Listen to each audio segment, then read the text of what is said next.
At 13 years old, Alysa Liu became the youngest national figure skating champion in American history.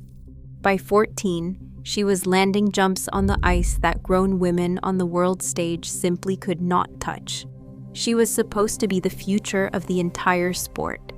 And then, at 16, right when the whole world expected her to chase Olympic gold, she walked away completely.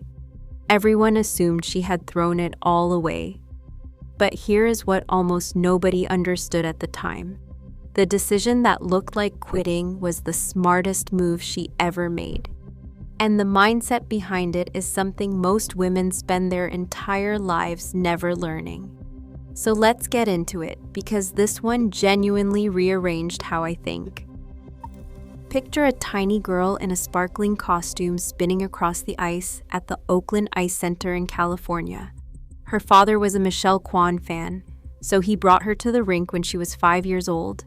And almost immediately, something clicked. By the time she was 12, Alysa Liu landed a triple axel, becoming the youngest woman ever to do it. At 14, she landed a quadruple jump, the first American woman in history to pull that off. At 13, she had already become the youngest national champion this country has ever produced. Magazine covers in Teen Vogue and Time, the bright lights of late-night television studios, the youngest girl on the couch, presenting awards to Olympians twice her age. She was the prodigy everyone was watching, the girl with the flawless resume before she was even old enough to drive a car. But behind the medals and the magazine spreads, something was quietly coming apart. Because here's the part nobody warns you about being the best at something young. You can be winning on the outside and completely hollow on the inside. And that gap, the distance between how impressive your life looks and how it actually feels, is exactly where so many high-achieving women get trapped. By the time Alysa was 16, the thing she once loved had hardened into a job. Every early morning at the cold rink, every jump, every competition, it stopped feeling like joy and started feeling like an obligation she could not put down. And let me ask you something. How many things in your own life began as a passion and slowly curdled into a performance? The career you chose at 22 because it impressed people at dinner parties. The relationship you stay in because leaving would look like failure. The polished version of yourself you keep maintaining because everyone around you is so used to her. Alysa was an Olympic-level skater. She competed at the Beijing Winter Olympics and finished 6th. She won a bronze medal at the World Championships. And she looked at all of it, the rare air she was breathing, and decided the trophies were not worth the emptiness. So in 2022, at 16 years old, she retired. Now the world had loud opinions. A teenager walking away from a nearly guaranteed Olympic future looked to a lot of people like self-sabotage, like a meltdown. But watch what she actually did with that decision, because this is the first lesson. She did not spiral. She did not vanish into nothing. She enrolled at UCLA and started studying psychology, of all subjects.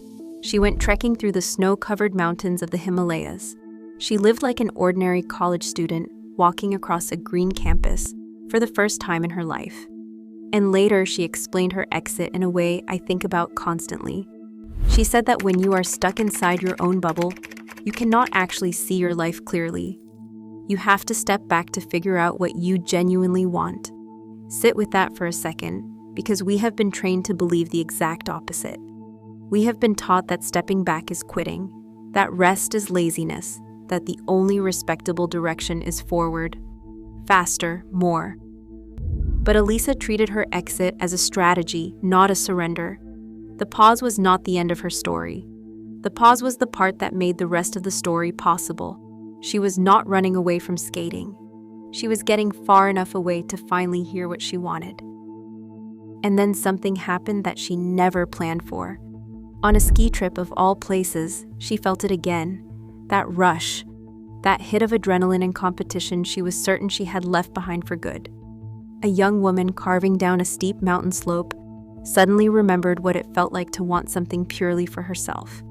Not because a coach scheduled it, not because a federation expected it, just because it lit her up from the inside. In March of 2024, she posted a quiet, cryptic video, Back on the Ice. After almost 2 years away, Alysa Liu was staging a comeback. But the comeback itself is not the lesson. How she came back is the lesson. In her first career, Alysa mostly took direction. She has been very open about this. The music, the costumes, the choreography, the entire shape of her skating, almost all of it was decided for her by other people. She was an extraordinary talent executing somebody else's vision of who she should be on the ice. So when she returned, she did the one thing that changes absolutely everything. She came back on her own terms. She had real input into her music. She had a say in how she looked under the arena lights. She built her programs around what she actually wanted to express, not what looked marketable. And this is the part I need you to really hear. The talent was always there. The jumps were always there. What was missing the first time around was authorship. She went from being the most impressive girl in the room to being the author of her own life. And the difference in what she could do was staggering. If this is landing for you, do me a favor and hit subscribe, because this entire channel lives right here. The psychology of women who stop performing for everyone else and start running their own lives on purpose. I break this down every single week. Now let me show you what happened when she stepped back onto competitive ice, because it gets so much better. In March of 2025, Alysa Liu walked into a packed TD Garden Arena in Boston for the World Figure Skating Championships. Her competition included a 3-time defending world champion at the absolute peak of her powers. On paper, Alysa was the underdog with the rusty resume and the 2-year gap. And then she went out and won. Top score in the short program, top score in the free skate.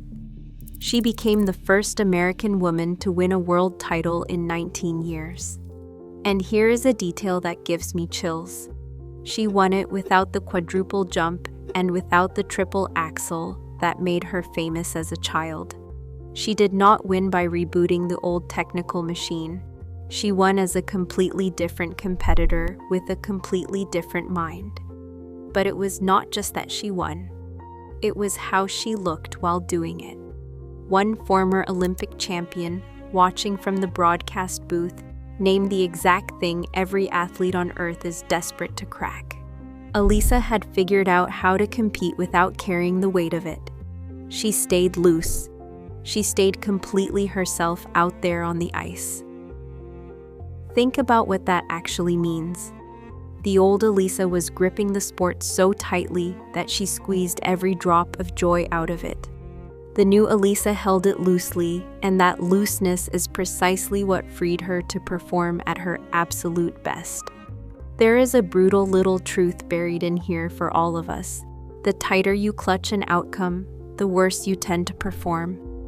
The more you need the job, the more desperate you read in the interview.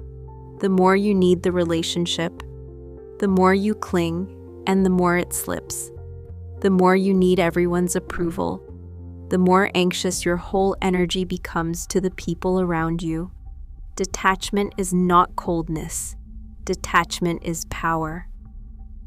The women who seem to glide through life getting what they want are very often the ones who have quietly decided they would be okay either way.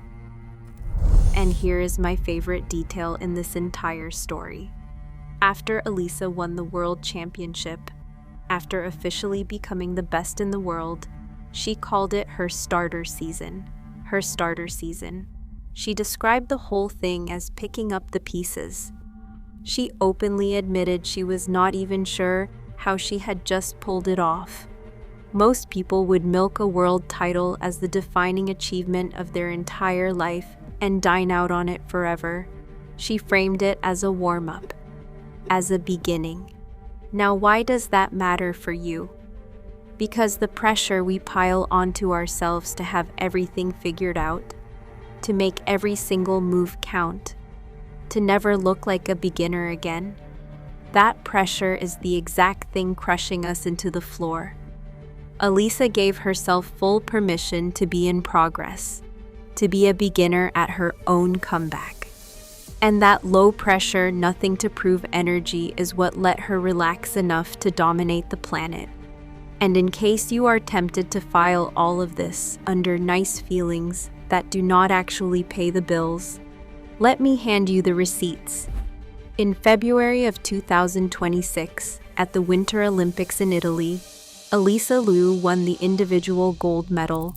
She became the first American woman to win Olympic figure skating gold in 24 years. Then she stacked a team gold on top of it. The girl who walked away at 16 because the sport felt empty came back on her own terms, in her own voice, and won the highest prize the entire sport has to offer. Twice. This is the part that quietly destroys the story we keep telling ourselves.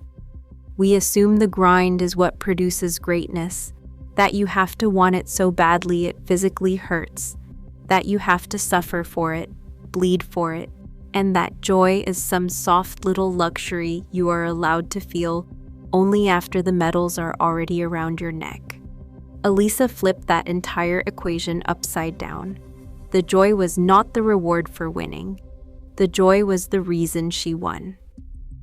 So here is what genuinely changed how I think, and why I made an entire video about a figure skater on a self-improvement channel.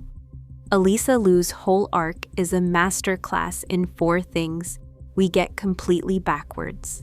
She showed that walking away from something prestigious is sometimes the most powerful move available to you, not the most reckless one. She showed that rest and distance are how you hear your own voice again, not how you fall behind everyone else.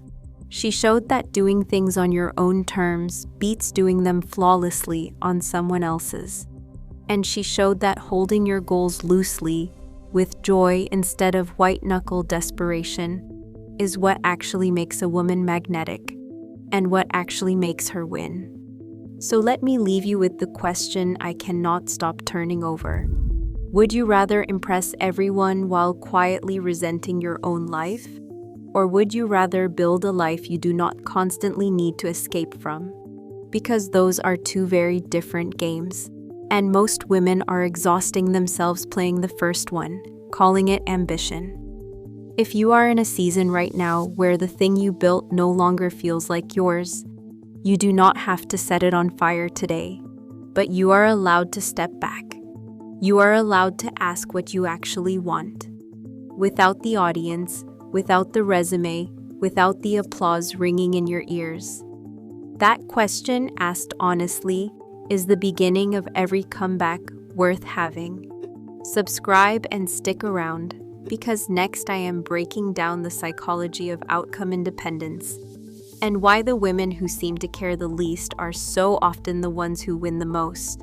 I will see you in the next one. And until then, stay hot.